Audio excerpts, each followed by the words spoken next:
Welcome, everyone, and it's time for us to, by statute, have a public hearing related to our focus in priority schools. We had to have this public hearing before the end of February. And I appreciate everyone being here, and I want to thank each and every one of you and the other staff members from all four of our buildings for all the work that you've done that's been required through the state of Indiana to do what's necessary to continue to increase the level of student achievement at our schools. And so the fact that you're here tonight, I commend all of you for it, not just for being here, but I know all the work that all of you have put into the development of these plans. So at this point in time, what I'd like to do is turn it over to Kim Hartledge, and then we'll keep moving with the program. Good evening, everybody. I want to first thank our four schools. I know that they have worked very, very hard, come together as teams to really put forth a great effort in making these changes. In December, we attended a meeting with the state to talk to us about this process and what was required of each of our buildings. We reconvened at the district level with our principals and our executive team, and we walked through the process to make certain that we all were on board with what needed to be accomplished. Karen Spencer and I worked with the two elementary schools, and Travis and Amy worked with our two middle schools. The principals met with their leadership teams, and they worked through their data, and they had to determine what is referred to as a PAI. It's a priority area of improvement. So they went through the data, they determined what these areas were, and then they had to create SMART goals. They shared this along with their staff. Then the next piece of that plan, there are 8 turnaround principles. And so the leadership team members then acted as a chairperson with other team members of their building to work through these principles. The elementary schools utilized our Google Docs so they can work through all of our interruptions, the snow days. They used a lot of period zeros to work on these details, and they had to identify strategies for each of these principles to support the goals that were directly tied back to the priority areas of improvement. So at this time, I'm going to let our principals come up and talk about what their PAIs are and what their goals are. So, Tanya, you want to come on up? Oh, they said Bridgewood. Oh, okay. Sorry. Renee, she's jumping out of your way.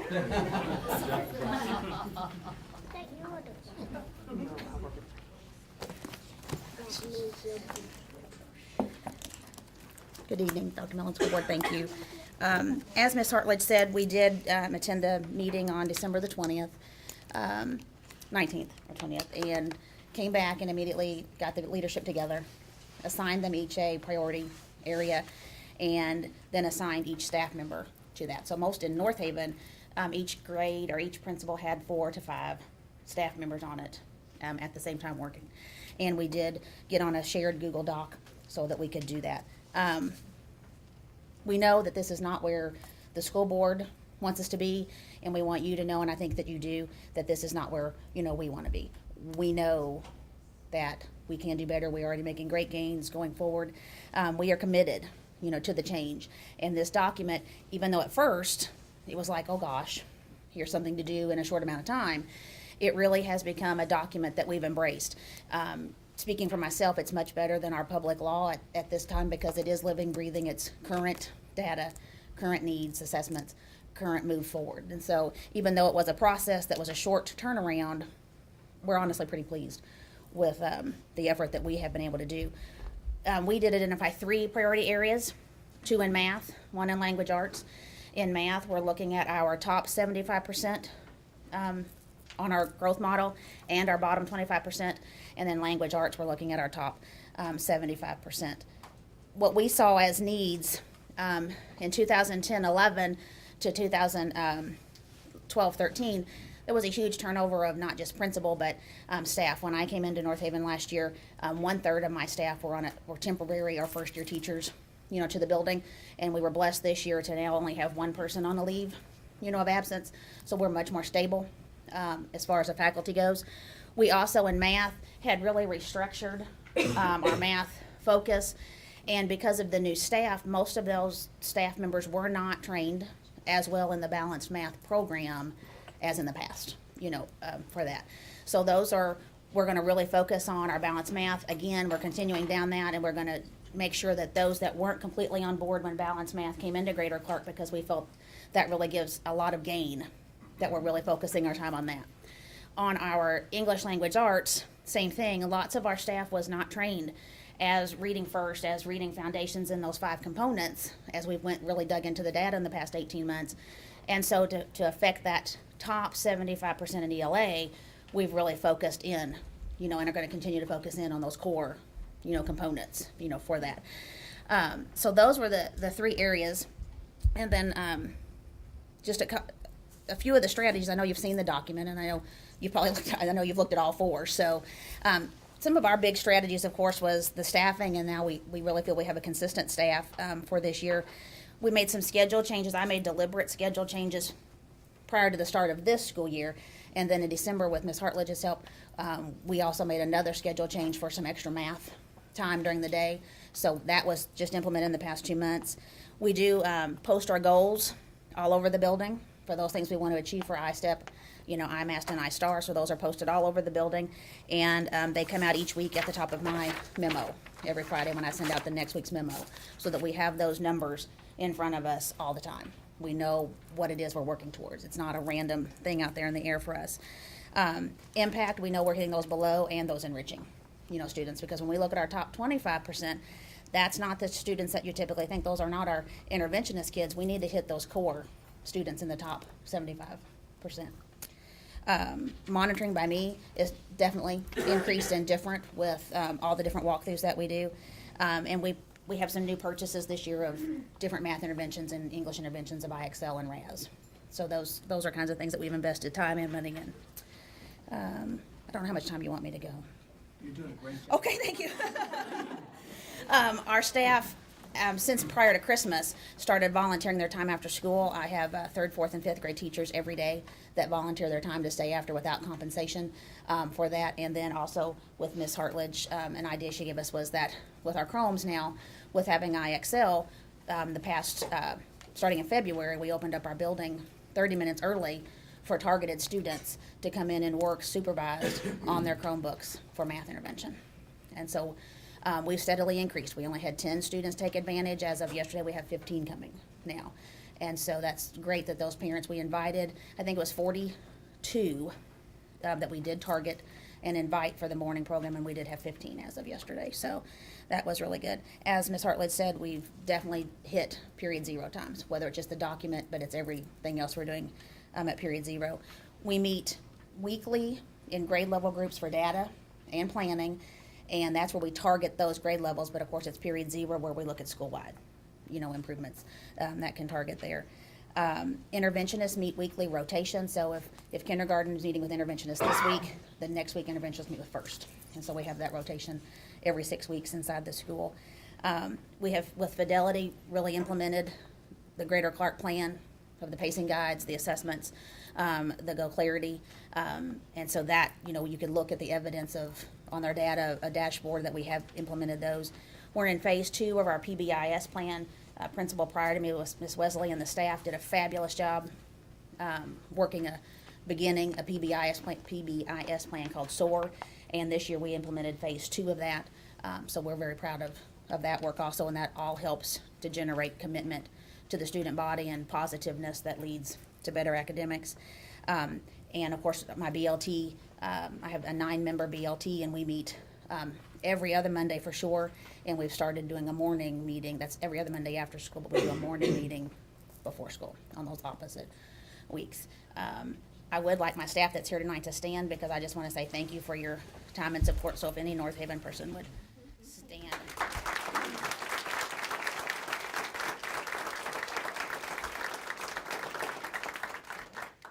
Okay. I guess I just ask, board, any particular questions you might have related to the North Haven plan of attack? You're okay? Okay. Yeah, well, again, thank you for the hard work. We know that there's a lot that's going into it. We know there's a lot of people doing great things, and we know it's gonna head back in the other direction. We have complete confidence in you, so. I appreciate it. It's a wonderful place to be. I appreciate Yeah, it. great group. So, Thank you. thank you. Thank you. Jennifer, you're up.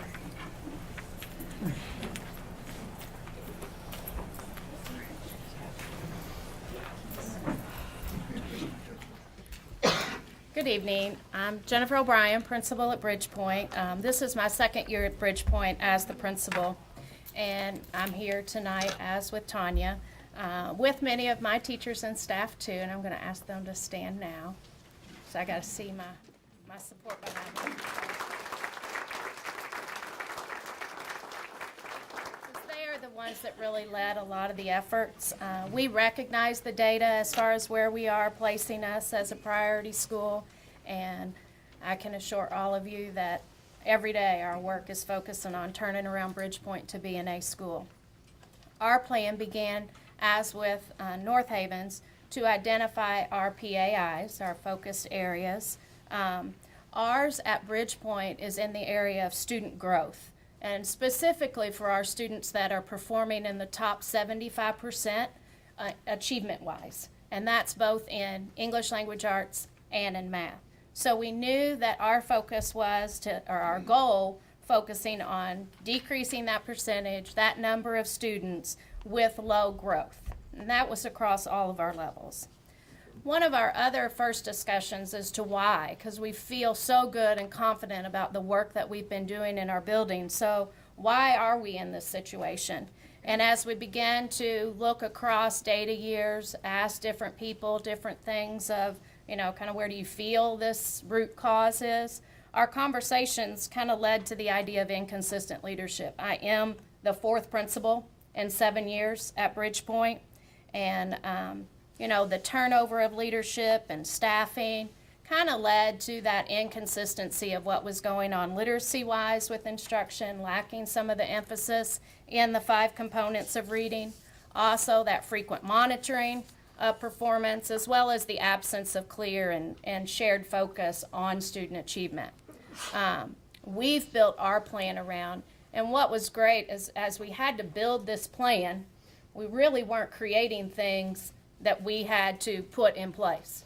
We were really looking at the things we had in place and aligning them to the expectation under each of these turnaround principles. So it's an extra pat on the back for the things we had going, but again, knowing that consistent monitoring of that work, the consistent monitoring of our students and their achievement, and that's whether the students are struggling or whether they're at the top end and need to strive for those deeper levels of understanding.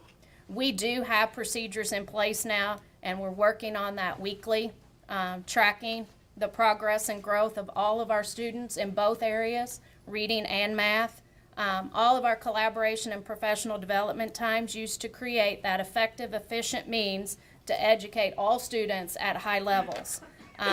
Some of the specific things in our plans as you address each of the principal areas is, that first one, leadership and holding me accountable to those high expectations. I hold the teachers to high expectations, the teachers hold their kids to high expectations, and that's from the minute they walk in the door to the minute the students leave the door. With our PBIS plan in place, all of those things are taking and developing the whole child, making sure that they're there with their minds and their bodies ready to learn. As we moved into instruction, mostly we all needed to get to know each other and make sure we had that foundational knowledge for instruction in the area of reading. And we did a 9-week literacy instruction focus, so we're all talking the same language. They know the levels of expectation, and the monitoring of our students is along those pieces of our professional development. We're beginning now that same depth of work, getting into the research, looking at the things that are driving our work in the area of math.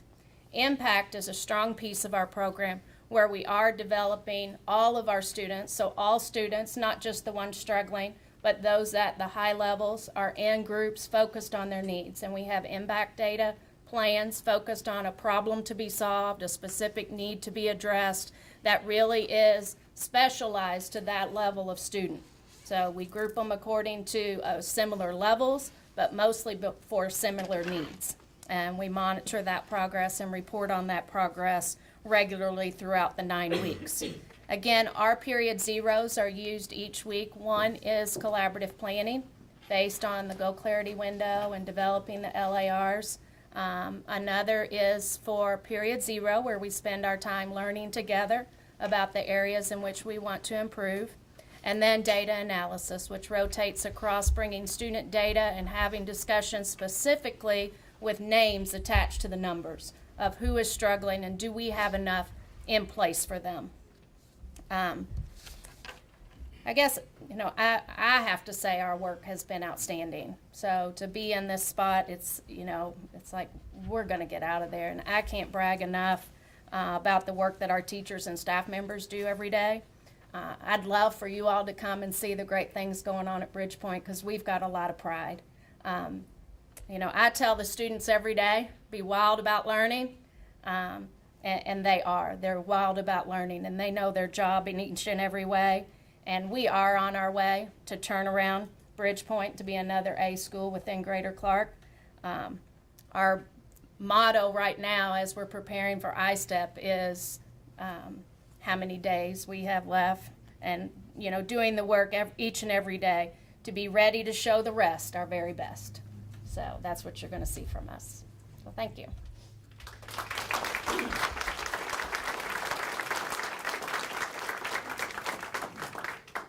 Any questions for Ms. O'Brien?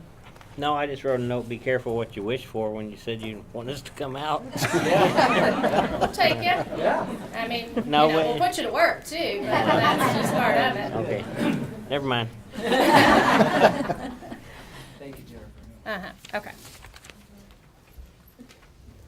Go ahead and move into the secondary portion. And kind of echo with the same process for the secondary as the elementary. And while really no one wants to be here at this hearing, one of the benefits, at least from where I sit, is really getting to know the building leadership teams from both Parkview and River Valley, and getting to sit in with both of those. We had a wonderful building leadership team meeting today at Parkview, and just really a dedicated group of professionals, and really did a nice piece, a reflective piece, really where are we and kind of where do we move forward, and just a great group there. And then at River Valley, they've got a turnaround committee that's working with the building leadership team, and have done some great work in getting to know them too. So really a group of dedicated folks, and appreciate that. With that, I'll introduce Amy and let you go first. Are you bringing Melissa, or are you making, she's going to stand next to you?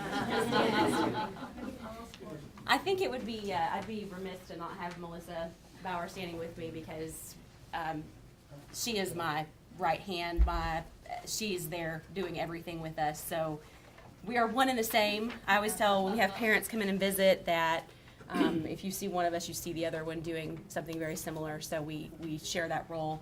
I do have some staff members here, members of my leadership team, and of course I'm going to embarrass you and have you guys stand up too. There's a few of us here.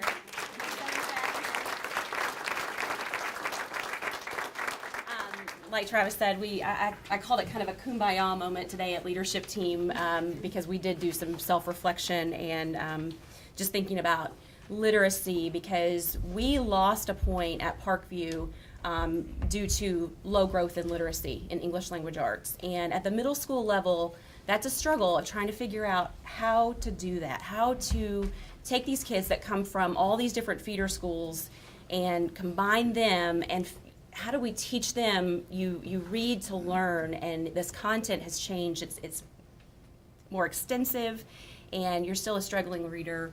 How do we support you? But then also our high-end kids. Are we pushing those high-end kids? So we've had a lot of discussions about making sure that we stretch their thinking, and we've had some talk about metacognition to think about their thinking too.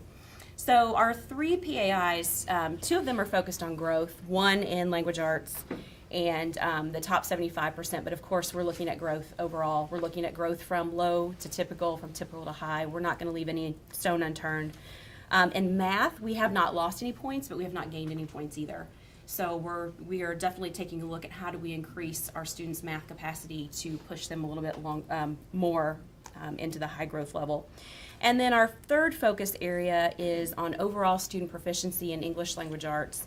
Even though we have seen gains, 2 percentage point gains in language arts, it's still, growth is measuring and giving us that grade, as we all know how that works. So we can see growth in the scores, but that doesn't necessarily mean that kids are growing at that rate that they need to grow. So that's been our shift in focus. I just kind of pulled out 10 points of things that we're doing.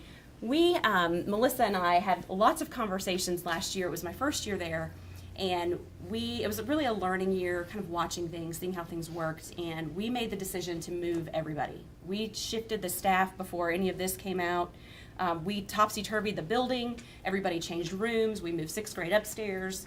I hired 9 new teachers, and I think I got the luck of everybody. I got the most fabulous teachers that I could have gotten from that new teacher pool. And we started the year fresh. We started the year ready to go, and of course, we got our grade coming into the year, and we're obviously a little shocked about it. But we've taken on the task of identifying some things, and we felt like at the middle school level, student behavior plays a big part in academics. The kids at that age need to understand and own their own data. They need to understand how it works. They need to understand the relevancy of it behind getting ready for high school, getting ready for college. So we've really taken a focus and put a lot of emphasis on our PBIS program. We have a behavior coordinator and academic coordinator, and they've taken those 2 programs and just really changed some things. So we have seen some improvement in our student behavior, which is going to in turn give us the chance to do better instruction in the classroom. So we thought that was really important. Just have to put a note in, plug in that we have reduced our office discipline referrals by 50% in the first semester. So we are seeing some really great things. Using student data with students, the teachers are using data with the students. They're pulling their STAR reports, they're pulling their acuity reports, they're looking at those I-STEP growth reports, they're pulling kids aside, having those conversations with them.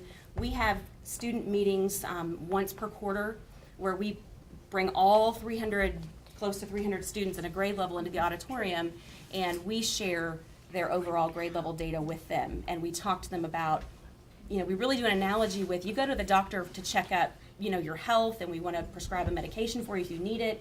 So we really try to make it relevant to the kids so that they see value in what they're doing with their assessments. We think that's very important in this whole growth piece, that they own some of their learning. As far as the teachers and the staff, we have bi-weekly academic meetings, and then on the off week we have behavior data meetings. So those are on Fridays, and it flip-flops, and we look at student data and look at needs. Our departments collaborate at least one scheduled a week, but pretty much every day.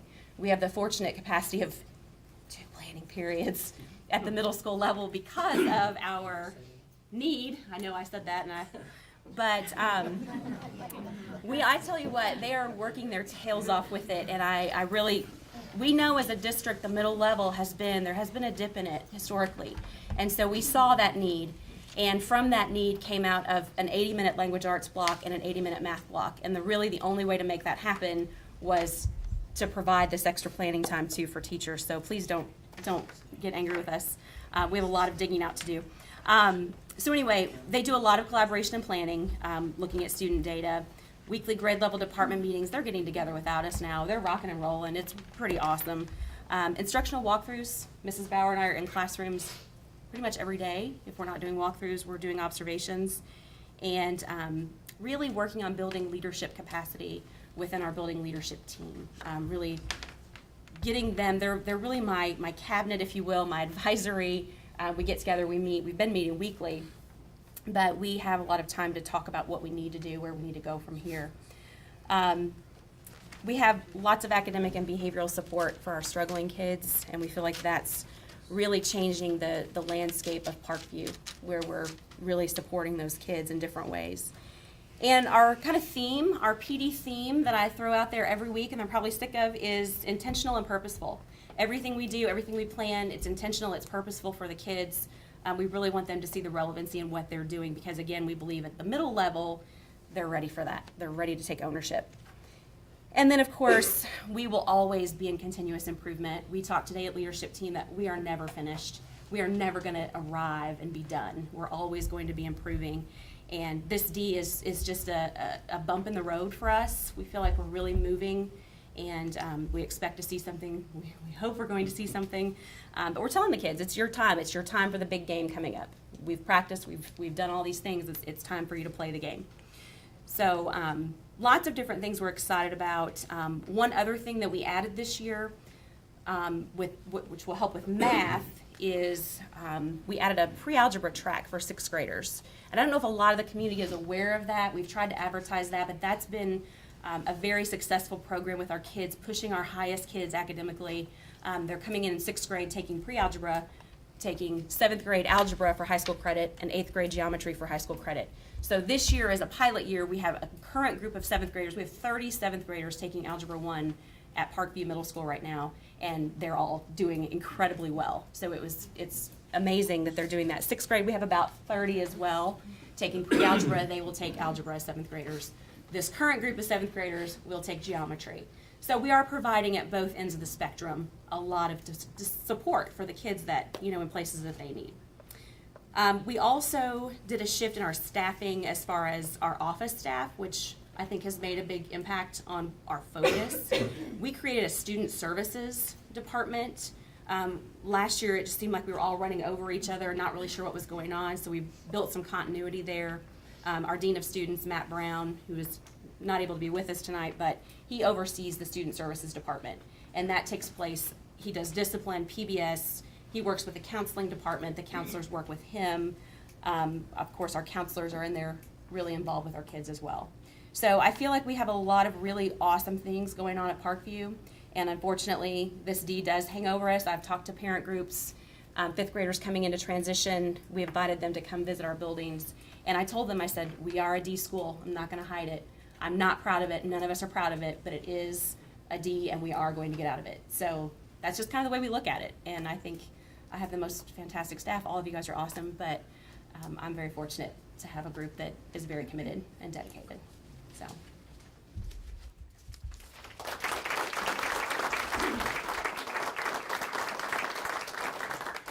Questions? One comment, I think you'll bring it out. You did a great job in New Washington Thank you. when you were there for your short period, and then left on me.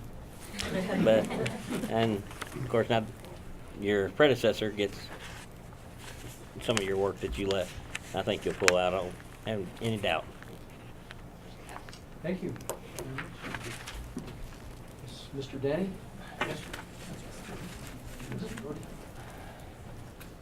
Good evening. I'm Michael Denny. I'm principal at River Valley Middle School. This is Jessica Brody. She is our assistant principal. Unlike Amy and Melissa, kids do not confuse us when they walk into the office. We do not have to worry about that. I want to thank Dr. Mellon and the board for the opportunity to be here this evening. And I also want to thank, as the other schools, we have several people from our turnaround committee. We have some staff members who are here just to support our school, and a couple in the back. So if everyone would stand that's here from our school, if you'd stand up, I'd like to recognize you.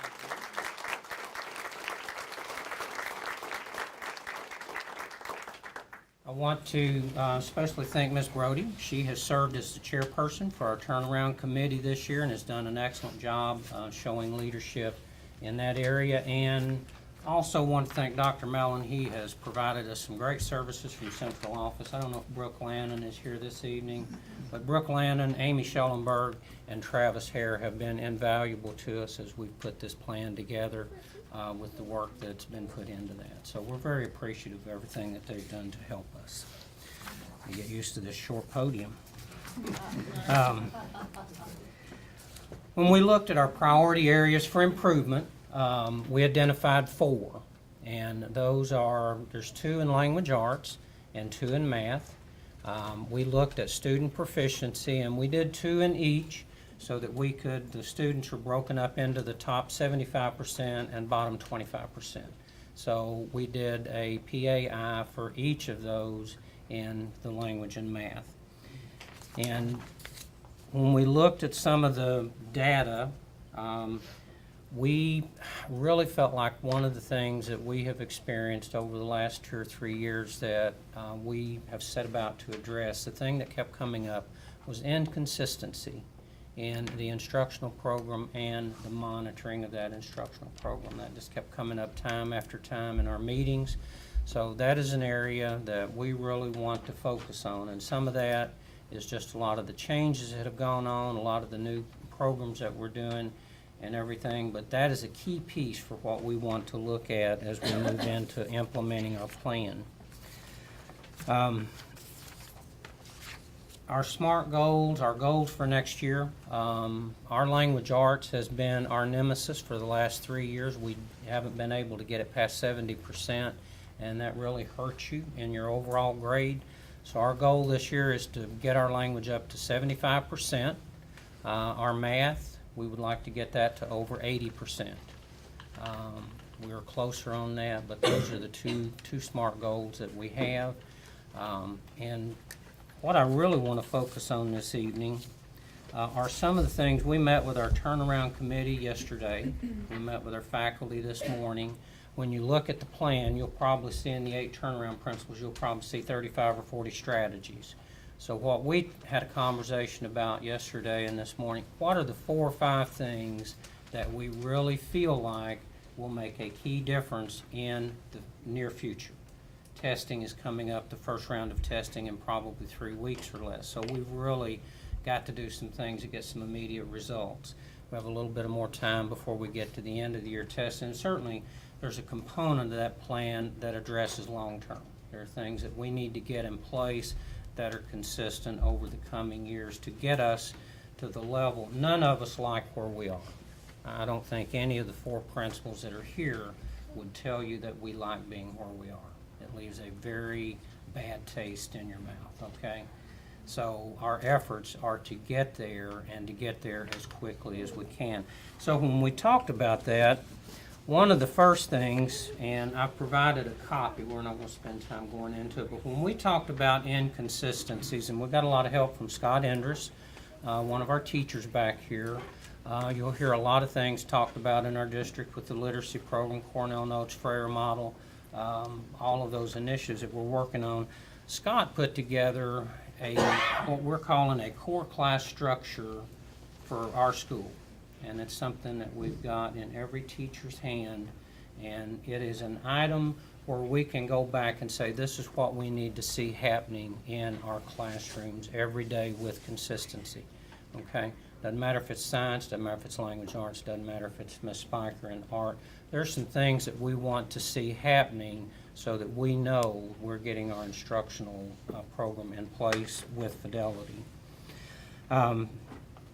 We monitor that with walkthroughs. Jessica and I, it's like Amy and Melissa, we're in the classrooms, probably been in classrooms more this year than we've ever had the chance to be out there. I will have to tell Dr. Mellon, when he talked about the walkthroughs and the frequency with which we would be doing that, when you initially heard that as a principal, you kind of went into panic mode. As we've been able to do that, I will have to tell you, it's been, I was out today and probably saw, when I left 3 classrooms today, incredible what we were seeing teachers doing out there. And it gets us a chance to be out there and visit those people on a daily basis. And so it's been a nice piece. One of the other things are data-driven, intentional instruction. Amy alluded to that. We try to approach what we're doing and make it intentional and purposeful on a regular basis.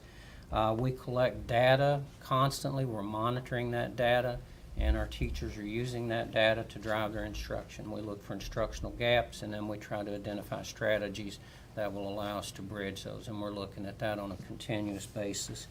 And another thing that we've tried to get in place with more fidelity this year also is using the acuity resources. And we're trying to use that across our building on a regular basis now.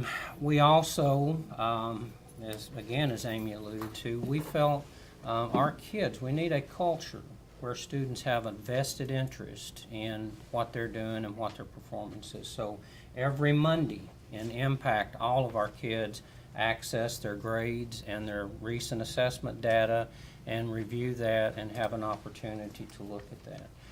The second thing we do is all of our students have a goal-setting form, and anytime we're preparing for an assessment, they work with their teachers to set a goal based on where they are currently and where they would like to get on that next assessment, and we do that for each test that comes up. We also use for our PBIS program to recognize kids as they make their achievements, and that has been a real positive program school-wide.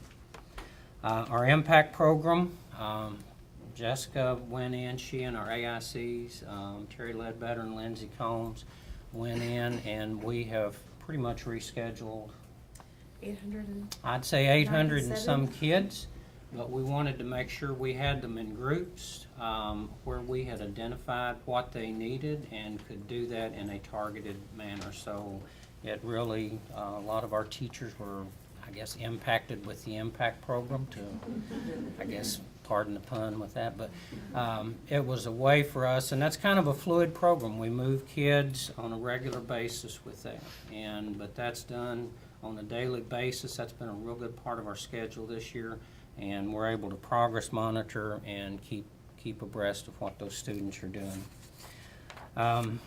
We think the class schedule, the schedule for the middle schools this year, I'll briefly say yes, our teachers have had the 2 plan periods. That has really been beneficial, especially for our language and math. They have a common plan period where they can meet every day and talk about instruction. We also meet bi-weekly with our teachers for instructional meetings. We have extended blocks for our language and math. This is the first year we've been able to do all of that. So we're not sure what the impact will be, but we really believe that all of those things from the schedule will get some positive results. Professional development period 0, very similar to what the other schools. We do PD meetings for large group, we do small group, we do data analysis. We're currently doing a book study on creating a culture of achievement. So a lot of good stuff goes on in the 0 period. One of the other things that we looked at, you're always trying to look at kids. I know Amy talked about the growth piece with the proficiency. If we could take the growth piece off from last year, we would have actually squeaked by with a C. But with the growth piece, you stand to lose points if your kids don't get into that typical growth category. We went in and looked at our kids. We found 97 kids in language arts in our building and 93 kids in math that were within 10 points of that. So we have taken that group of kids. We know that they're that close to being where they need to be and to be successful. So we've taken that group, we've divided them up into small groups by grade level. We've had teachers adopt them, administrators included. So we have our group of 5 or 6 kids. We work with them weekly, and we're looking at encouraging those kids, trying to motivate those kids, monitoring what they're doing, and giving them support as they get ready for testing. Middle school kids are kind of a unique breed, and they have some very unique needs. And if you have never worked with them, it would be hard to understand that. And I don't know that we can convey it to you in words. But we really feel like that taking those kids, there's so many of them that were so close. And we just think with a little extra nurturing and attendance and tender loving care, we can get them to that next level. We appreciate the opportunity to be here. I think I would echo, and I think Jessica would echo, and I think the teachers that we have would echo the same thing. We really are striving hard on a day-to-day basis to get our school. Our goal this year, and we would love to be an A school, we'd love to be a B school, but our first goal is to get that first chunk. So we want to get minimum to a C school this year.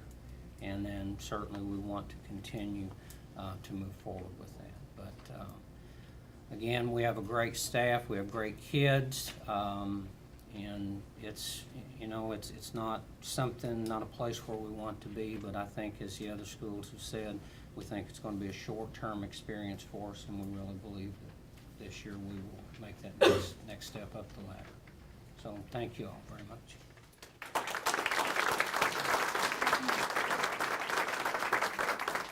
Any comments, board? I have a few. Mr. Denny, I spent 23 years in a junior high, middle school, so I feel your pain. That was as an educator, not a student, okay? Clarify that.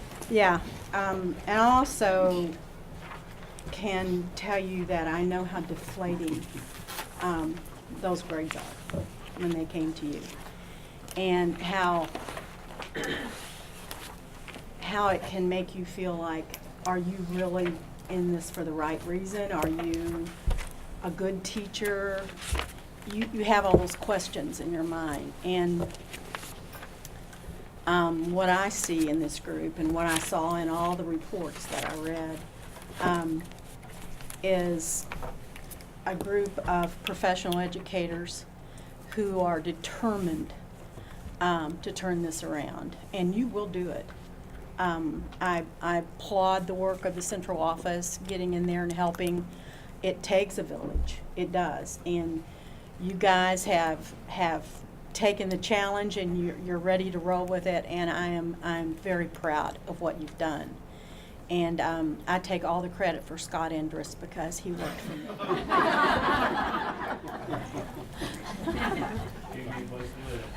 And gave him a place to live. I did. That's true. Your first place to live was with, not with me. Don't put that in the paper. He rented an apartment for me. I'm getting It's it. okay, Tracy. Just so you have it Say in it right again. Moving right along. Oh. Look into the camera when you No. You know, again, I echo a few things quickly.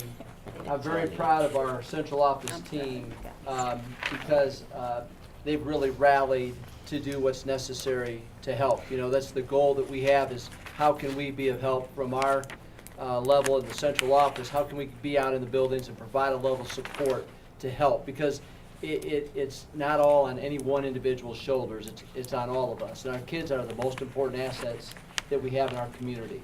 So it's time for all of us to step up and do what's necessary to make it right for all of our kids. And that's sometimes in times of difficulty, the true character of individuals steps forward. And I really believe what's happened is as I've read the reports and as I've heard these reports tonight, what I believe is happening in all of our buildings is that everyone understands the importance of this, and they're doing what's necessary to come together to take students to another level. And so even though we may not always agree that the grading system is the best way to do it, it is the reality we live in. It truly isn't a true reflection of each of these 4 schools. Our schools are much better than that letter grade indicates, but the reality is we're going to overcome that system through your dedication and your passion and your commitment. And I want to thank Travis and Kim and Amy and Karen Spencer for their help, and I want to thank all of you for what you're doing. Great work. Can I say something? Absolutely. I appreciate the fact that you're here tonight because all of you together then have heard the other person, and you know now what the middle school expects, and you know as middle school people what the elementary is trying to do. That's what we need to encourage more of. I just appreciate, I know you're tired, you've worked hard, and I appreciate your being here. Absolutely. All right, well, before we end, just a couple of things to the 4 principals and everybody in there. First of all, you have the full confidence of this board, so let me make that clear. And you also have the full support of this board. So please know that as you're doing your day-to-day job that, you know, we're behind you. And if there's anything we can do to help you, you know, achieve, get better, please don't hesitate to either contact one of us or Dr. Mellon. But we're very proud of this school system, and we know that this is going to get turned around. And we're looking forward to it in about a year. We get to come back and pat all you guys on the back for doing a wonderful job. So thanks again. At this time, that concludes the public meeting. If there's, I guess we open it up for comments, any public comments. And if we have none, then we'll go ahead and adjourn the public meeting and move into the regular meeting. And for you who don't want to stay around for the regular meeting, Thanks again. I get Can I it. go? Oh, I don't get to go. Oh, darn. Thanks, Ronnie. Thanks for what you guys do. I was gonna go. Thank you for your welcome. I meant that.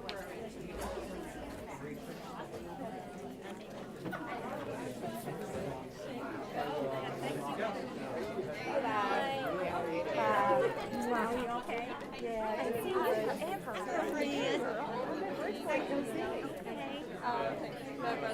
Hey, Missy.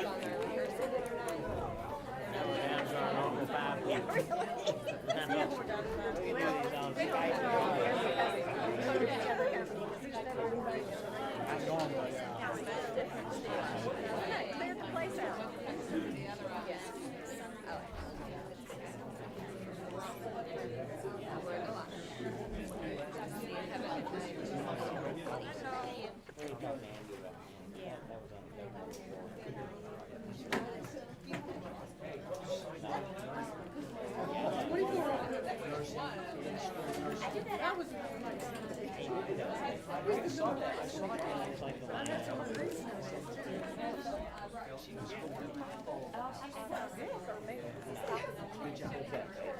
How are you? I'm doing so well. Are you doing okay? Oh, yes, ma'am. We had 100 kids audition for the second play. I picked 60 of them. What are you going to do? So I just want to tell you it was going well. Okay, good. So I have tickets for you for the next play. Okay, be sure and let me know when that is. Did you like last week? Oh, yes.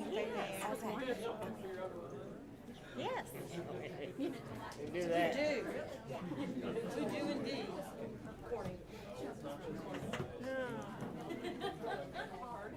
You know, that's okay. Remember when the room was full when they wouldn't leave. Oh, yes, that's worse. Those are worse. If everybody goes, it's okay. All right. Okay, we'll go ahead and get started with the regular meeting, and I think Ms. Holder, we very much appreciate you hosting us Thank tonight. you. And did you have some words for us or introduction? This evening, we were going to have a student performance, but with the weather delays and things, we've really been working hard on the Star Spangled Banner. So if you would like to join us this evening, if we could all stand up. But we do have our students on the smart board. It's our first YouTube video live, so you'll be able to see our students at work with the Star Spangled Banner.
Our music director. We're still working on the Star Spangled Banner. But anyway, but anyway, we're excited to celebrate our students and to celebrate our school. So thank you for joining us tonight and welcome. We are currently an A-rated school, so we have much to celebrate, but our job is never done. And in order to continue that excellence, we still have a lot to do. So, and what we do in order to do that is we set high expectations for our staff and our students. Currently, I'd like to have my staff stand up, and I'd like to thank some of our Wilson finest that are here this evening.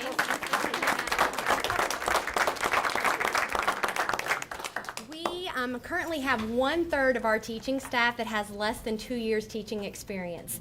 With that comes a high amount of energy, a high amount of love, a high amount of dedication for our students, but it also comes with a lot of questions and a lot of training. So I'd also like for Sarah Maloney, my AIC and instructional coach, and Linda Coates, our lead interventionist, to stand up again because they do a tremendous job.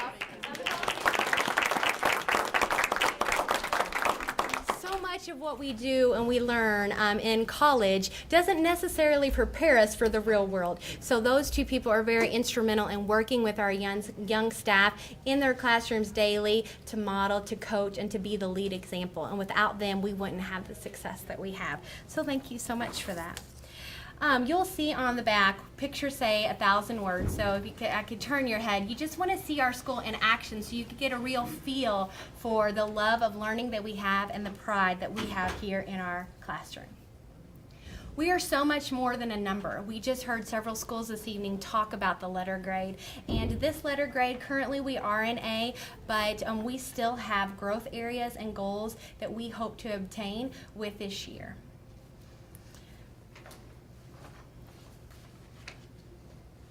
We would like to be more than just a number at Wilson Elementary. We really want to instill in our children the love of learning, the love of books, and the love of reading, and the joy of mathematics and the real world around us. So it's really more about educating the whole child here at Wilson. We really believe in the gradual release model. That has been very effective with us. We've been fortunate enough to work with the reading consultant, Marge Simic, for the last few years, and we really have worked extensively with 0 periods and in professional development to make sure that we truly understand a common language about what we do, because that's where focus lessons and instruction start, with a common language and a common vision here at the school. But we really believe that we do have to take that through the teacher leading a focus lesson, the students working together with the teacher to monitor and to see what changes are needed, and then ultimately we do move that into student independent work. But I do believe that this is really a secret to our success because we've embraced this model. Even though the gradual release model works for a majority of our students, we still have several at-risk students. Our impact program is vital to the success of our school. We believe that all 502, as of today, students deserve to have quality instruction and intervention or impact at their level. So all students at Wilson Elementary have anywhere from a 30 to 90-minute block daily where we work with them at their level to either offer enrichment or offer intervention on their deficit areas. And I think that that's so important, and I think that that is also something that makes our school stand out, because currently we have had over 75% of our students at the high growth model. We are well outperforming the state in those areas, and I think that's because all of our teachers are dedicated to making sure that every child, every minute of instruction is utilized for them. We currently do have around 100 kids in our impact program at tier 2 and 3. We also have just begun, with the help of Linda DeFleur and Ashley Emeg, our PBS model, really looking at the behavior component of teaching behavior expectations to our students. We had 90 intercession students invited. I believe on our best day we had 82 seats filled at intercession in the fall, and we're hoping to have well over 100 in spring. So we're very excited about that opportunity.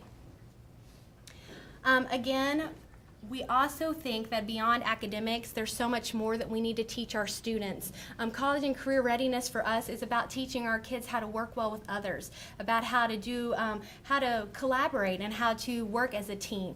And that's so important for us. And it's also important for us to look at a child in developing their character and for them to understand the expectations of the world and how to get along with others. So that is something we take a lot of pride in here as well.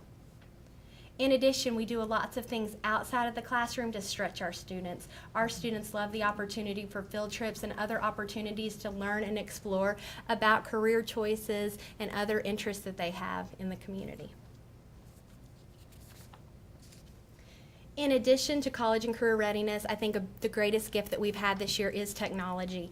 Believe me, I think I have learned more than anyone combined. I definitely have stretched myself in regards to technology this year, but it's amazing to see how this tool can allow our students to learn outside the classroom. And it also really brings relevance and engagement if it's used in the right way, because our students no longer are just limited to an encyclopedia. Now they have the entire internet and the entire world to explore and to build background knowledge. And so that's very exciting to us. We were fortunate to start phasing in those smart boards. We're smart board, not Promethean, but with our PTO funds over the course of the last few years. But even this year, we have embraced, new ways to learn how to utilize that to engage our kids in technology. So we're very thankful for your all's commitment to technology for us. In addition to that, we really take pride in our health and wellness and nutrition here. We've written several grants in order to get things funded for our school. President Obama's wife just recently sent us a letter in regards to the Healthy U.S. School Challenge. We are a silver level award winner, and with the help of Airmark, we have written several grants to bring breakfast in the classroom to our school. We also have food testings. We've had our food tastings, not testings, food tastings, sorry. We also have family literacy nights where our food, we are offering healthy alternatives to cookouts, healthy alternatives to snacks, so that we really can teach our students about healthy habits. So we're really excited about those programs as well. All in all, we have so much to celebrate. The work that we do here at Wilson is amazing, and our teachers are so dedicated. They are dedicated to the academics, they're educated to the whole child, and above and beyond, they're dedicated to everything that these students do. We love our children, and I think that just really shows. And so we have had so much success because we are such a family environment. And I just want to thank you guys this evening for all the dedication that you have given to Wilson Elementary, and I think that really is the secret to our success. So thank you.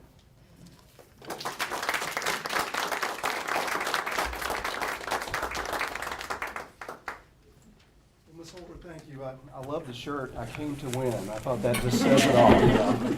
Great job. All right. I guess we'll go ahead and get started. Roll call. Renee, show all 7 board members here, please. And if everyone would stand up and join us for the Pledge of Allegiance. And I think the flag is that way. So, here it is. I pledge allegiance to the flag of the United States of America and to the republic for which it stands, one nation, under God, indivisible, with liberty and justice for all.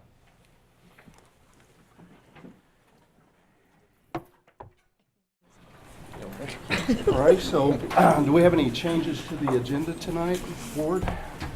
Dr. Mellon? No, sir. All right. A motion to approve the agenda? Motion. A second. Thank you, Mr. Satter. All right, Dr. Mellon, any public comments on agenda items? No, sir. No. Okay. Oh, I'm sorry. I walked right by that. Let's approve the agenda. We had a, all in favor?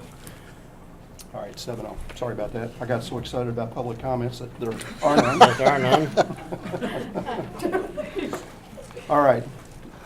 Board planning goals and strategies. We have a strategic plan mid-year review. So, Dr. Mellon, shoot. Board, what I'd like to do is, we had a strategic planning mid-year review meeting this morning. Both Mrs. Gilkey and Mrs. Perkins were there, helping to contributing. We do a mid-year review, and then we'll do an end-of-year review of the plan. And the document is up behind you here, and there's work to be done in terms of modifications, because what happened today is we break the strategic plan into 4 sections, and we have subcommittees.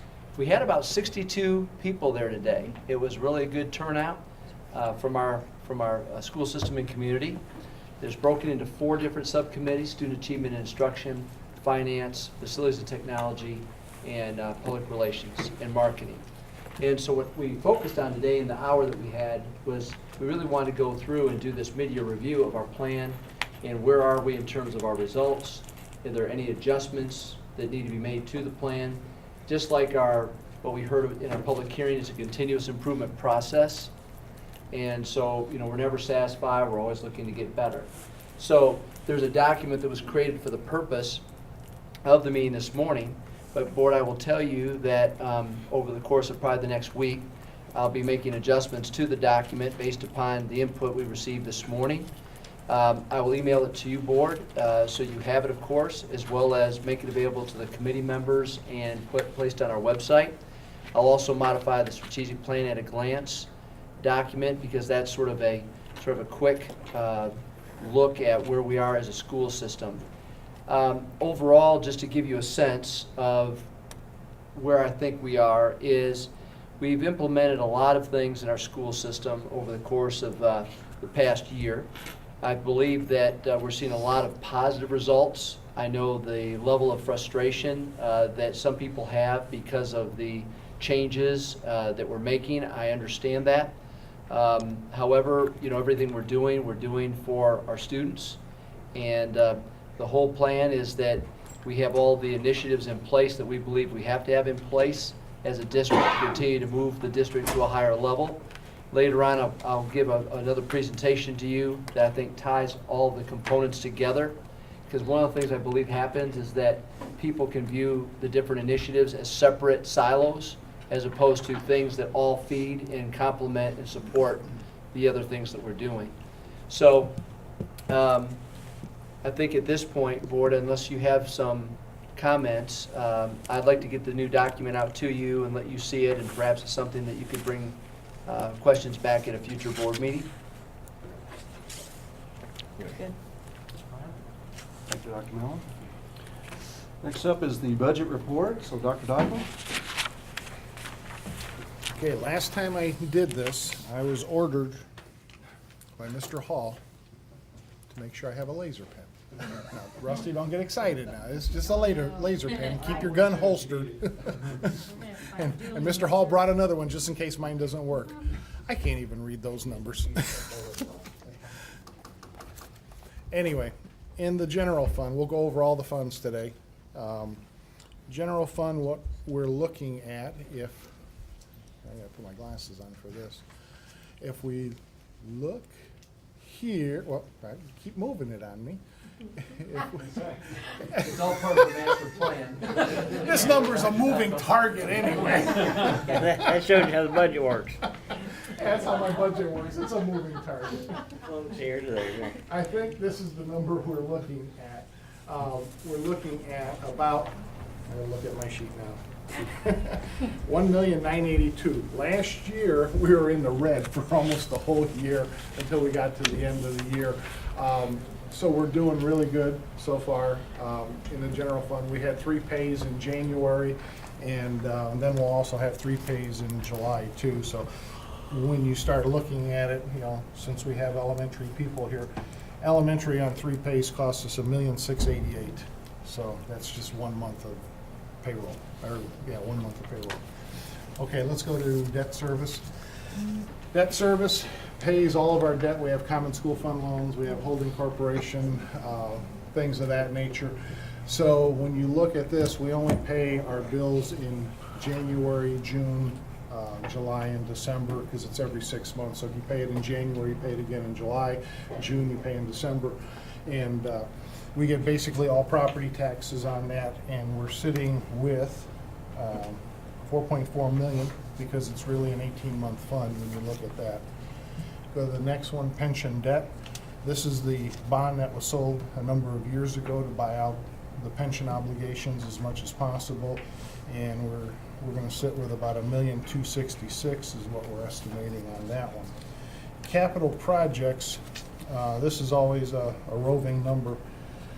Capital projects, bus operations and bus transportation are all subject to the tax cap.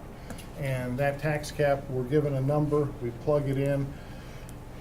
The last 2 years, knock on wood, it has not hit those numbers, and it's been less, so it's really saved us. So looking at capital projects, we're looking at about a $464,000 cash balance, and We're trying to put as much money into any future bond issues that we have coming out, so we're trying to keep that number there. Transportation operating fund, again, subject to the tax caps. This is gonna be possibly a tight fund. We're looking at 517,000 as an ending balance for that. Again, subject to the tax caps, I always have to preface that. And then in bus replacement, we're looking at about a $324,000 cash balance, but I think that's gonna be eaten up by the buses that we're gonna purchase this year. We'll come back later and ask for permission there.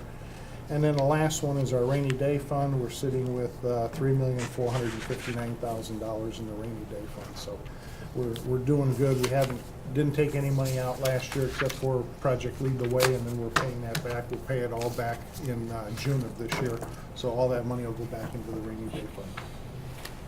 Any questions? So we have money to pay our bills, that's good. I have a comment that since the laser doesn't work, how about just highlight It the, works. how about? It works, but it was so small, I How couldn't about even just see it. highlight the number that you're, because each page, you're really talking about one number. Yeah, it's basically the highlight that cash one balance. number. Okay. And then when we go back to this. Because everybody here, I'm sure, hasn't seen this sheet that's, When we go back to the administration, our board is bigger, and then I'll be able to. This is laser usage. I'll be able to use my 101. laser. Laser 101, yeah, okay, got it. All right, thank you, Dr. Daigle. And next is student achievement, so Dr. Bell. Or if you don't mind, I'd rather stand up on this one. It's hard to get a crook in my neck. Okay. Over here. I just wanted to talk a little bit, as I've been here for a year and a half, a little over a year and a half. We've put things in place, and as I said earlier, I think sometimes we think about it as separate initiatives. They're all just different things that we're doing, and sometimes it doesn't seem to make sense fully in terms of what we're trying to get accomplished. And really, board, I will tell you tonight that our whole system, I've believed in systems ever since I became a superintendent, our system is all in place now. Now, we don't have our system as refined as we want it to be, but it's all in. So it's just like preparing for any kind of a contest. You'd want to make sure that you've done all your planning and all your preparation, and you have your game plan in, and we're ready to go. And that's where we are. We've put all the pieces together, and it really is a student achievement system. So I'd like to just go over this with you a little bit, and the vision is part of it. You know, this is why do we do what we do? You know, we're trying to build these partnerships. We're trying to be a premier provider of education in this area, and we want to connect all of our stakeholders to everything that we do. The mission is really critical. It's what we do every day. This is why we come to work. We want to make sure that we're giving 100% in order to meet the academic and behavioral needs of all of our students, to ensure acceptance to a post-secondary opportunity. Meaning that there's one metric that we were tracking on a consistent basis. It comes down to what are the number of kids, percent of kids who graduate, have they been accepted to the next step? Whether it's a 4-year school, 2-year school apprenticeship, we've heard me say that many times. But to me, ultimately, it all starts at a preschool level, kindergarten, and works all the way up. But what are we preparing for? This is what we prepare for. This is why we come to work every day. And sometimes I think we get into the daily grind of what we have to do, and I think sometimes we don't think of that bigger ticket mission. College and career readiness is really what it's about then. So everything that we're doing, and you can see things that are listed. We want all students graduating and accepted to a post-secondary opportunity. We've got to build these strong community partnerships to make that happen. We are a key economic development driver for this area. We're one of the biggest employers in the whole area. We have a $90-some million budget. We're a big business.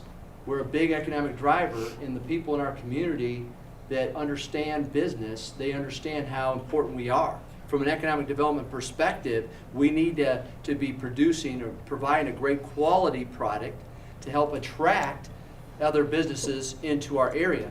And more importantly, we need to have such a high-powered and high-quality institution that businesses won't just move in, but people who want to work in those businesses, they'll choose to live here and not choose to live across the river or in another county. That is our goal. So we're a very important driver. What we do is we want to focus on relevancy and engagement on a daily basis. Relevancy is a key factor for kids. Why is this important? Frankly, for our own teaching staff, for you as a board, why are we doing what we're doing? What is that connection? People want to know that it's relevant. We've identified our career pathways. We have a curriculum in place that we've made a commitment to related to college and careers. And our whole goal is to provide that realistic college experience by offering dual credits and AP courses. And we've made a huge commitment over the past several years to really bolster in both of those areas. Essential skills. So if you look at college and career readiness, again, that's that big umbrella. You have to have the essential skills. If you talk to employers all over this region, all over the country, they'll tell you that these essential skills are necessary in order for their organizations to be successful. And frankly, they're exactly what we need to be successful. So it's broken down into reading, writing, and math, as well as 21st century skills. And if you may, our reading, we have a framework in place, a literacy framework, as well as writing.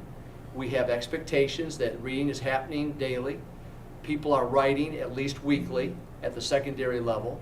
We have provided some tools, Cornell Notes and graphic organizers. When kids read to learn, they need to be held accountable for what they're reading. They need to be held accountable. Just for them to read is not enough. If they're going to read, which they should be doing every day, then they need to be accountable for their reading. They need to be thinking about their reading. There needs to be some form of graphic organizer that students have by their side as they're reading that's holding them accountable for the content of what they've read. Whether it's Cornell Note, it's a Venn diagram, it doesn't matter to me. It matters that there's a graphic organizer that they're accountable to. The writing piece is something that's critical, and writing supports your reading, and vice versa.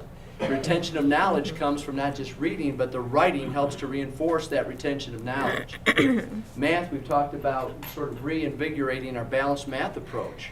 We focus so much on literacy. Balanced math has been a part of this district for several years, but we've sort of it's not been at the high priority perhaps as our literacy. And we need to bring that back to the forefront, because we do believe math is an essential skill.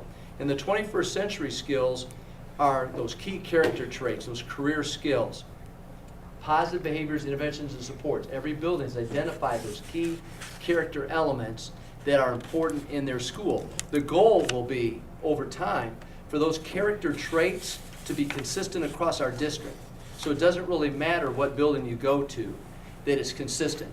As kids move from building to building, they'll see the same expectations. If they go out in the community and they walk into a business, they'll see the same expectations. If they go and play a youth sport, they'll see the same expectations. The goal is these are soft skills that are even more important to the business community than the hard skills. You ask any employer and they'll tell you, they'll take a person with character over a person with talent. Now obviously we'd all prefer to have both, right? But the reality is that if I have to make a choice, and if business leaders have to make a choice, what are they going to choose? They're going to choose that person who has tremendous character over the talent. And we need to put soft skills at the forefront. Kids need to understand what they are. Things like being responsible, being respectful, being a good team player. They need to know how to do that. They need to be highly proficient at it throughout their educational experience. The instructional focus that we've talked about. So here we have these essential skills that we're teaching. Well, how do we teach these to our kids? Relevancy and engagement and rigor are things that we've talked about. Now, engagement and rigor have been around and emphasized for the past several years. We need to get back to really talking deeper about relevancy, because to me, all of this starts with relevancy. Relevancy is perhaps the most important thing. If it's not relevant, you can engage kids and they will never care about the purpose of it. You can get them involved in activity, but if they don't really care, if they don't know what the relevancy is, then they're not going to learn. So in the rigor of high expectations, you heard that tonight throughout. High expectations here at Wilson. How does Wilson become an A school? They've got extremely diverse demographic of students. They've got a large building. How did they become an A school? Because they have a culture of high expectations here, and that's vital. The gradual release model, that was referred to by Mrs. Holder. That's something that all of our teachers need to embrace and to become expert at. The I do, we do, you do. This is something that's good teaching. This is best practice. Nothing that I'm talking about is just theoretical. These are all things that great school systems are doing all over the country. They're all putting these pieces together. It's not something that's unique to me. There's nothing here that I can say I invented all this, but I can say that this system will breed success over time. Technology, we've made this huge commitment. Well, a big piece of technology, and you referred to it earlier as well, so thank you for the prelude here, is the relevancy and engagement piece. See, we have to make sure that there's a tool. The technology is a tool. It's not the answer. It's not going to take the place of the teacher. It's not something, we've seen that time and again. It is a great tool to promote relevancy, to expose kids to things that they've never been exposed to before, as well as engagement, getting kids more highly engaged in learning, in the learning process. So in that 21st century skill, I'll tell you, L&D Mailmasters. I was at a regional, Region 10 forum from employers last week, and L&D Mailmasters said, we have a real problem. We need, we're very technology dominant in our business, and we need people that have the ability to do a lot of data entry based things, and we cannot find that talent. These are entry-level positions in their business, and they cannot find. So immediately, I went up to her, and I started talking to her and said, you tell me what you need, and our school system will provide what you need. You tell us. We'll figure it out. Because our kids, we have 800 graduates a year, and not all 800 are going to go to Harvard. Not all 800 are going to go to U of L. Not all 800 are going to go to IU. Okay? And our society doesn't work that way. We need people that can be ready for entry-level positions at L&D Mailmasters. We need people that will go across the river and work for General Electric and advanced manufacturing. We need doctors and lawyers, accountants, and teachers, but not everyone's going to do that. So as we look at this, we have to teach kids what it is that's important. Our teachers have to decide what is important that they learn. What is that curriculum? We have all these standards, and Karen Spencer is here. You know, bottom line, she's been working at a state level on the new standards. And they're going to finalize these standards supposedly in April. And these standards are going to be Common Core with a little bit of Indiana. They're going to be this hybrid approach. At least that's what it looks like currently. Frankly, I don't care. I don't care. You tell us what you expect of us as a federal government, as a state level government. You tell us what we need to do, and our people will respond. Tell us, but give us enough time so we can adjust our pacing guides accordingly to meet the needs of our kids. What is most important for them to learn? That's what pacing guides are about. We think these are things that you need to learn, and we want to teach it in this kind of an order. And why is the order important? Because we have kids who are mobile. You have kids that go from this school to another school. And if we're not somewhat in sequence, then we can confuse our kids. They can be behind or ahead. So the sequence of the pacing guide is important. This learning assessment rubric piece, something that's been part of Goal Clarity for a long time, what we're going to do, board, is next year, the LARs and the assessments that are part of that are going to be driven at a school level. We've tried, because we were trying to be efficient, we were trying to take something off of teachers' plates, we were trying to create common assessments across the district, we were working toward developing common LARs across our district because we didn't want our teachers to have to worry about this. We wanted them to focus on instruction. But our teachers miss that ownership. They want more ownership in that process. So the pacing guides are district generated by our district teams that we've created. There'll still be learning checks, 4 per 9 weeks, that each school will have to perform based upon their LARs and their assessments produced at the school level. And ultimately, they'll have to report out on the level to which kids master those standards. So I guess I'm going to do what the state's done. We're doing a little bit of a hybrid here because on a standards level, they're taking Common Core and some Indiana standards. The Goal Clarity process, we're going to have a common curriculum approach to pacing guides. We're going to let the LARs and the assessments be driven off of those pacing guides, but by the schools at their level. Impact, you've heard that a lot tonight by all of the groups.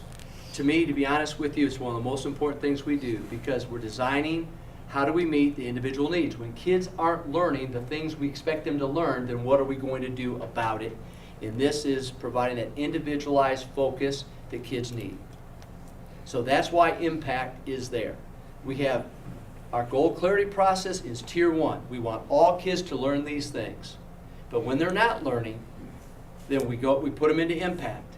Whether it's tier 2, which is supplemental intervention, or 3, intensive intervention.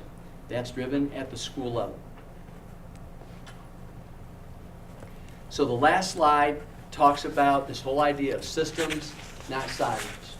And I understand that our educational staff, our 1,400 employees, can think, well, gosh, we're doing technology, and we're doing impact, and we're doing goal clarity, and we're doing literacy, and we're doing all these things.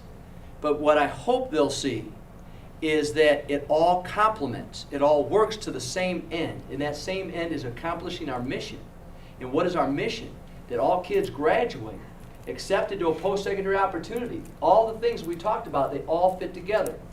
I'm not planning, as your superintendent, I'm not planning to add more things to the plate. It's all in. But now what we have to do is get better. Systems are sustainable. They're sustainable. Programs can change. Systems are sustainable. We're building a system that will last over time. We'll continue to refine, we'll continue to get better, but there are no major other initiatives that I believe that we need to put in place other than what you've seen tonight. It's all in, it's all there. And I think it's a message that I hope that we can share with all of our staff over time. And hopefully it will relieve some anxiety, because I think what they'll see is starting next year, they'll see things feeling a lot better. They'll go into next school year, they'll feel a lot better. And by the year after that, they're going to see these results that could be unprecedented. So, Thank you and good night. thank you for your time. I don't know if you have any questions. Yeah, I do. Yes, Tony. Dr. Mellon, I agree with you 100% that these strategies have not been reinvented. They're out there, and people are using them. People are successful. But as on a coaching note, I never invented, or no coach ever invents a new offense. It's already done. But it sure helps to go see it. Go to a clinic, go watch a game and see it.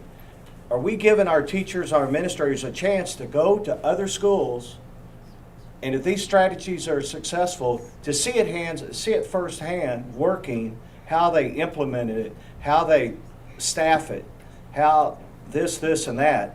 Because I think that really helps when you actually see something working, besides us being told, do this, do that, do this, do that, it's going to work.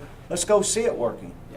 And I know tonight on travel, we're approving for people to go all over the country. And I hope if we haven't done it, we allow our teachers and local and school administrators to go see these strategies in action. One of the things, first of all, you're 100% right in terms of people needing to go see it to really maybe understand it. Now, we've had teachers, we've had administrators go to different places seeing models of different types of programs. We've not had teams go to, of greater groups of people going to any particular school system and seeing all of this, because I've not seen it.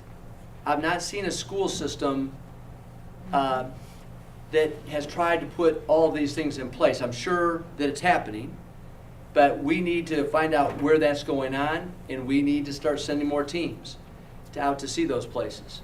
I agree with you. It would be a positive if they could go and see it and they can understand, boy, this makes sense.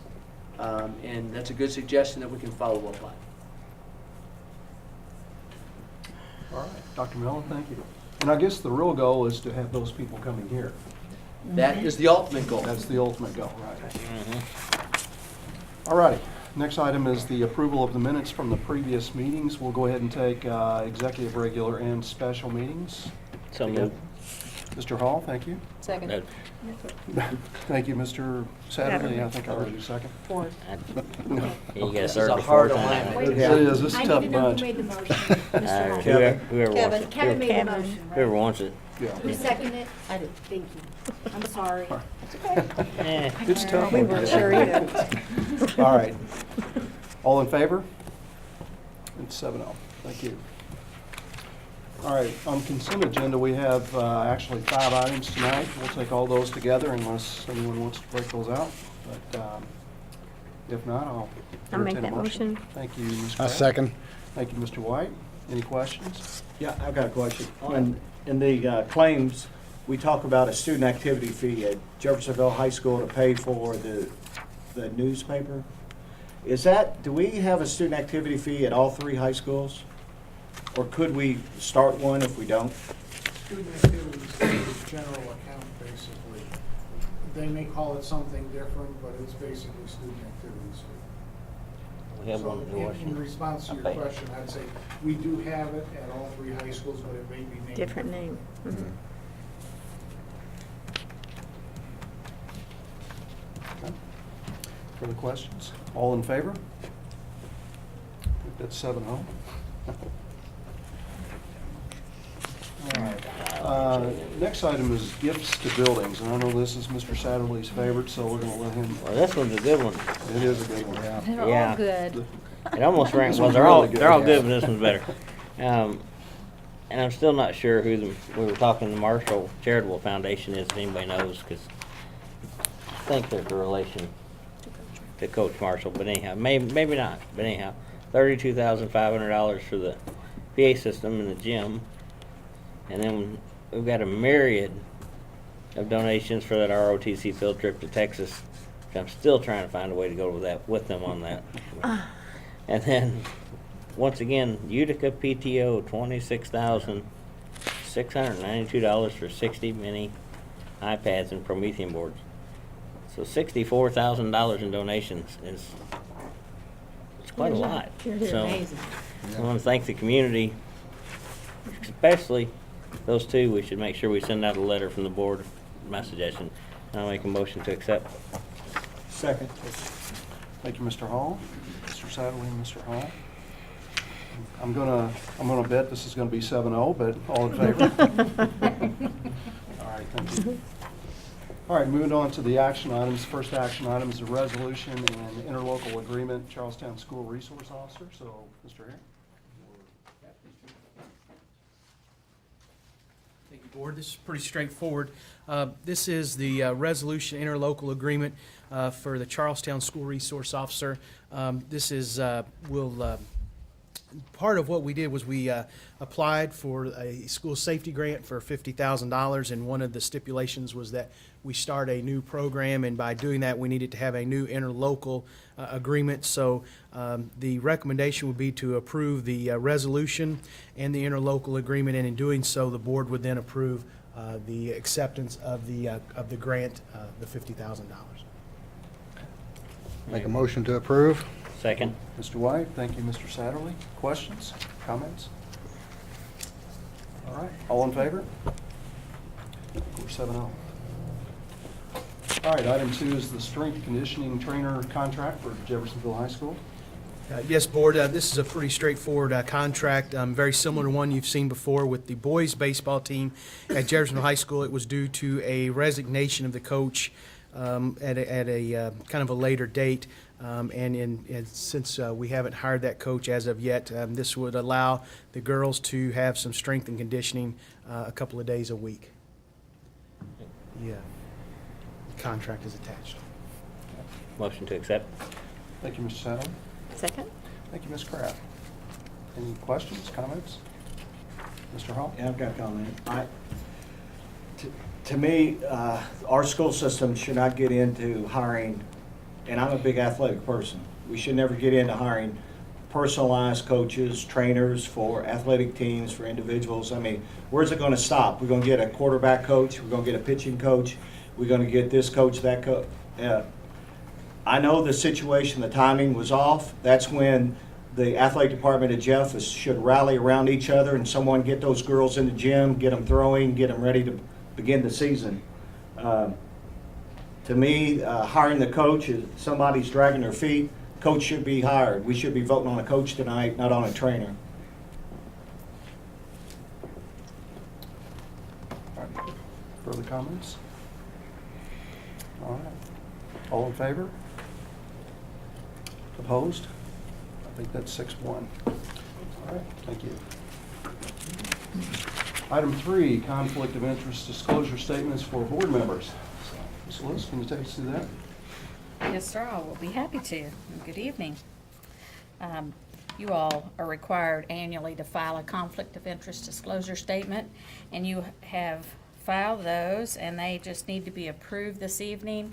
And you can make your motion and vote collectively on all of the disclosure statements, and it will be noted in the record that you are abstaining from voting on your own.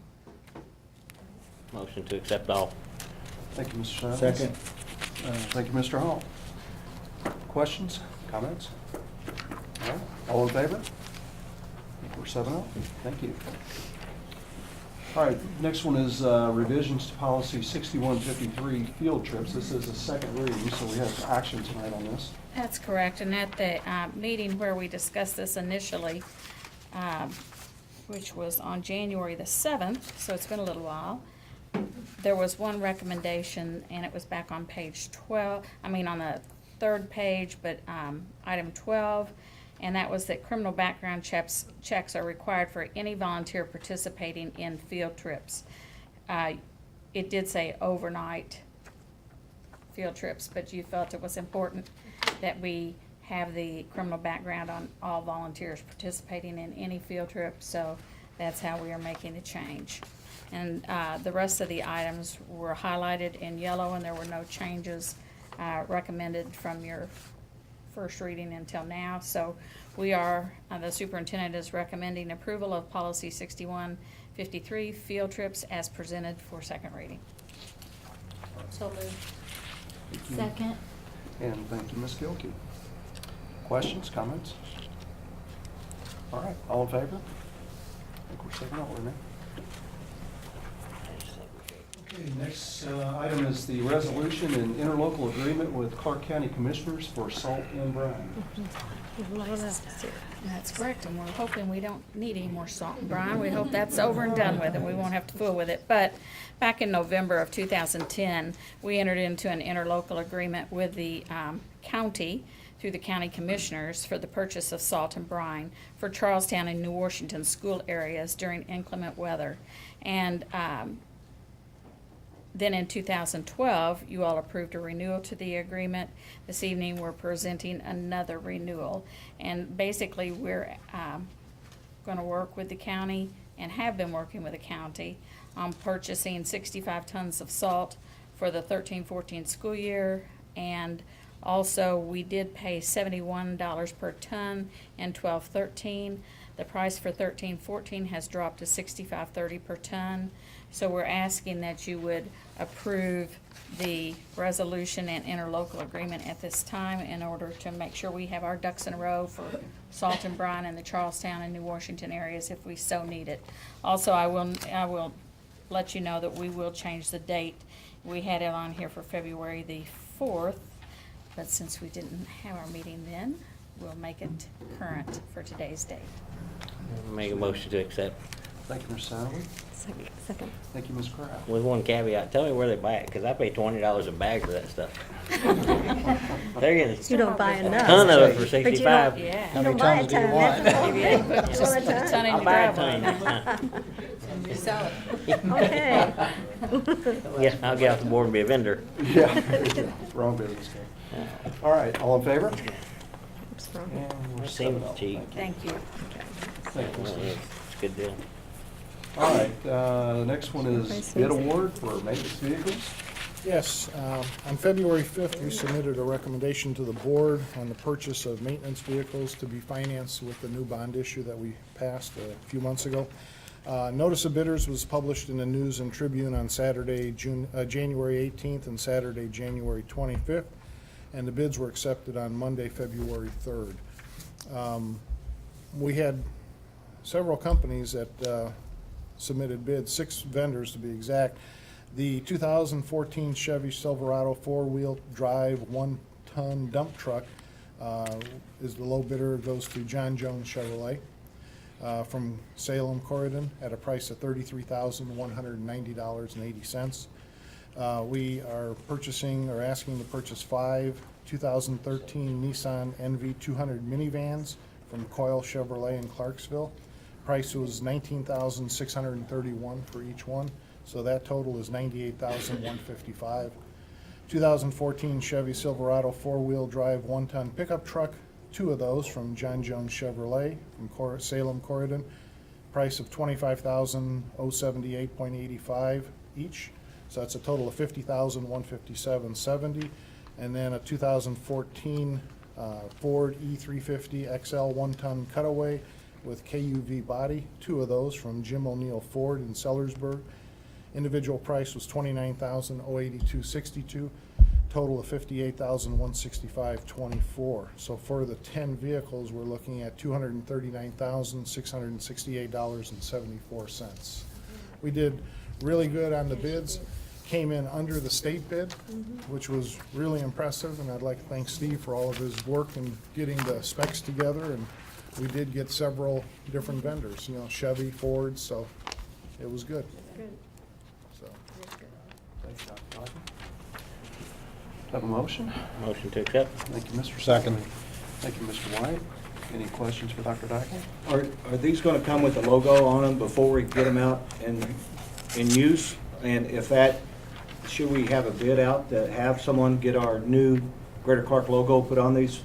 We've already contacted the sign company that made all our stuff for the administration building, and he wants to get one of the vans in first before he puts it on, but he's looking at probably $300 to $500 per vehicle to put our logos on. So those will have the logos on before they get in the hands of the drivers.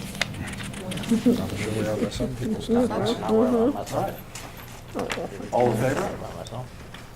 I missed it. I think that's 7-0. All right, thank you. All right, next item is the resolution, business property tax opposition. correct. Governor Pence has proposed the elimination of business personal property tax as a means to spur economic growth in Indiana. However, Governor Pence has not proposed a plan to replace the lost revenue. The Legislative Service Agencies issued a report which shows Greater Clark County Schools' loss of approximately $4.6 million in tax revenue. This loss will cause the tax rate for Greater Clark County Schools to increase to offset the loss of revenue and severely impact our taxpayers. Greater Clark County School Board opposes the elimination of the business personal property tax if there is no offsetting revenue to support it. That's basically what the resolution says. And it's got all the whereas and the why-fors and be it further resolved that we have to go through. Move to approve the resolution. Thank you, Ms. Gilkey. Second. Thank you, Ms. Perkins. And Dr. Dykle, before we vote on it, I do appreciate you pulling that together. So, Yes. all right, all in favor? All right, 7-0. Thank Do you you. need to sign it? This next one just breaks my heart. You know, I think I wrote on this bus years ago, but Big Red One bus obsolete. Yeah, the time has come to bury Big Red. It's come to our So attention. sad. It's really kind of sad. It has come to our attention that Big Red One has become quite expensive to maintain. It is almost impossible to find parts for a 1989 bus. So it's kind of current, you know. Big Red One has over 200,000 miles and only gets either 3 miles per gallon or 3 gallons per mile. We're not sure which one it is.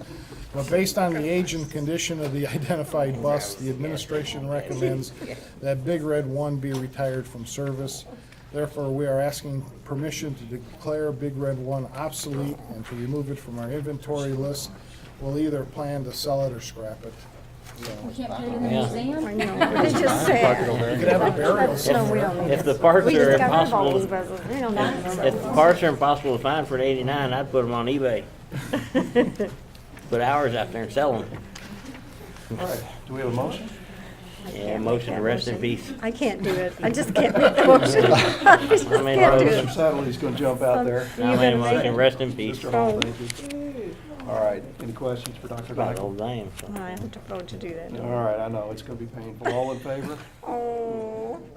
Now, if you want, we can rename Big Red 2, Big Red 1.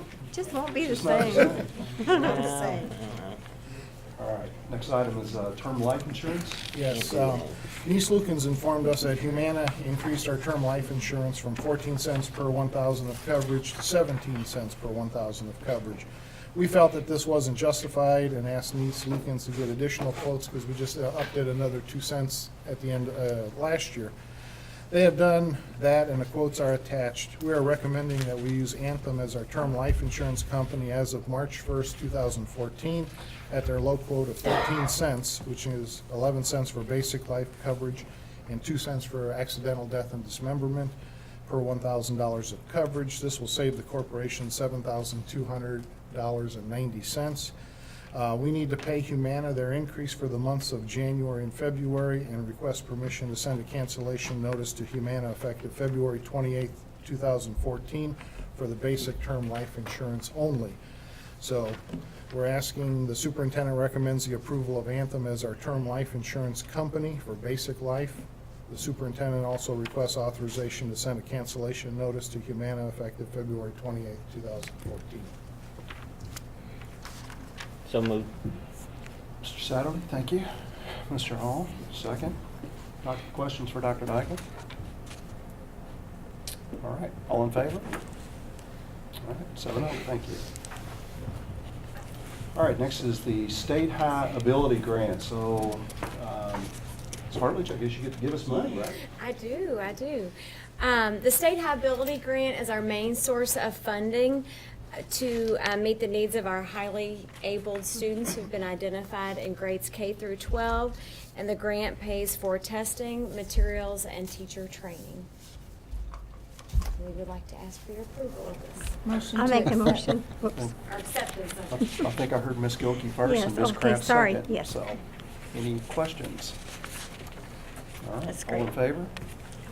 7-0. See, that's a good All one. right, thank you.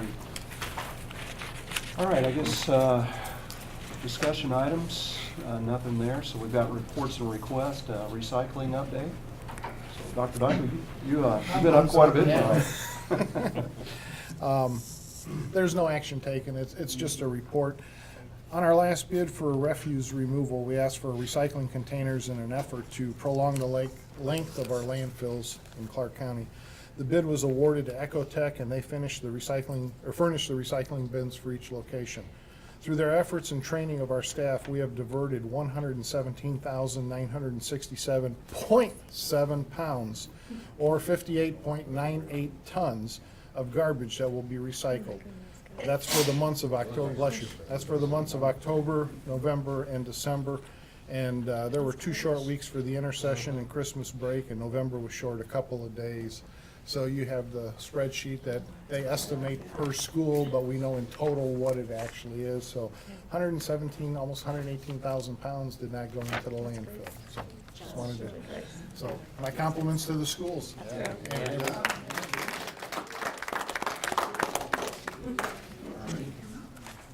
Okay, next item is public comments on non-agenda items. So I think we have, come on. Oh, there we go. Mr. Denton. You're up first. And you know the routine, so.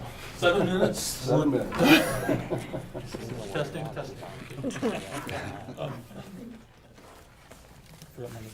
Okay. Discussion. I've talked to you about association parts, size, doesn't fit all, some of these things. And gold clarity windows is the first thing I want to talk about with our discussion items. And I just want to point out that I appreciate the movement to help teachers all year long, starting August and September, October, November. So we need changes in gold clarity windows. It's not working the way we're doing it now. Those were the corporation discussions that we brought it to from their minutes from building discussions. And so I appreciate changes that have taken place there.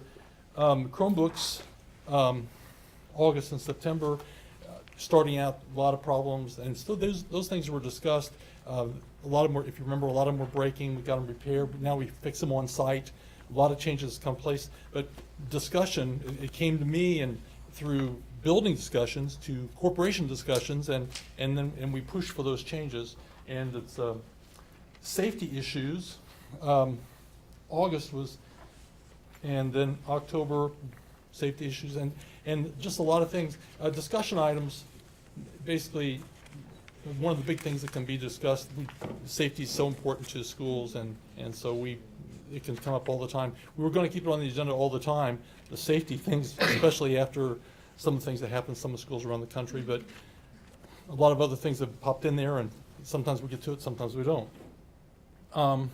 Intercession, discussion items in September, October, November, and again in January, intercessions, and again, a lot of these are ongoing things that come to corporation discussion, little tweaks here and there, places where the teachers feel like we really need some movement or change. We went too far this way or too far that way, and sometimes moving forward might be we need to take a step back and do things a little different. And intercession is one of those where we continuously, I think overall we think it's a terrific program, and we just need to make sure we keep it tweaked so it meets the needs of our students. Walkthroughs, October, November, both times walkthroughs came to the forefront of our discussions in corporation, and teachers still feel like their name shouldn't be on the walkthroughs. Sometimes they feel like it's just busy work for principals and that sort of thing, that it's not necessary. Some of the 5-minute walks, because we did away with so much observation that the principals were doing, that they didn't feel like they had time, and those are some of the things that they thought adding 100 minutes a year of the principal's time would we need the principals for other things too. Policies is the next big thing. We looked at policies in August, September, October, November, and January. It sounds like policies we're going to continue to view. Thank you so much. Thank you, appreciate it. We have Chris Carter. Is he here tonight? No? Okay. All right, we'll move on to board comments. So, Mr. Hall, I'll yell down there and see if you've got any comments. No, thanks. Ms. Perkins? IU game has been canceled. Go what now? The IU game was canceled, postponed tonight. The so- sky fell. Oh. Yeah, Okay. the ceiling fell in Assembly Hall, so there you go. Really? That's Yeah. not good. Yeah. Are you serious? I'm serious, so Chicken we're Little. getting out at 9 o'clock, but there's no game. Oh my gosh. Mr. Satterley? That's No. worse than Big Red. No, thank you. It's worse than Big Red. It's a bad night for all Big Reds. All right, Ms. Crank, did you have anything other than? Other than that? No, that's fine, thank you. Mr. White? No, thank you. I'm still in mourning. It's just good to see everybody again. I feel like we haven't had a board meeting in 2 months. Well, we But had. we had a lot of business to take care of tonight, and those of you that stuck around, we appreciate it. We know it was a Yes. long night. For everybody. Again, Ms. Holder, thank you for hosting us tonight. It's been we love to get out into schools. I mean, it gets us out of that stuffy admin building, and, it kind of grounds us. We say this every time, but we appreciate you hosting us. You did a great job, and congratulations on today's school. Very proud of you all, so. All right, thank you, Mel. Just a couple of comments. I had the good fortune to watch New Washington and Charlestown in girls basketball action. Both of the facilities hosted girls basketball sectionals and just did a tremendous job. Very well organized, very professional. I think we can be very proud of the work that was done by Mr. Hobson at New Washington and Mr. Gilbert at Charlestown High School. So enjoyed that. Also, thanks to the staff here for everything that you've done in hosting this tonight. And it's also, though, I'd like to thank Renee. She does a lot of work to get everything organized, and Thank you, she Renee. does a great job with that. And then also the custodial staff, our maintenance crew, does a tremendous job, not only preparing for this, but on a daily basis, so thank you for that. And then also, Daniel Parrish is back there. He's been recording this, and appreciate what he does to help us out and try to get the good news out into our community. So thank you, board, for everything you've done. And thank you, Earmark, for update and for the good job that you do keeping the kids healthy.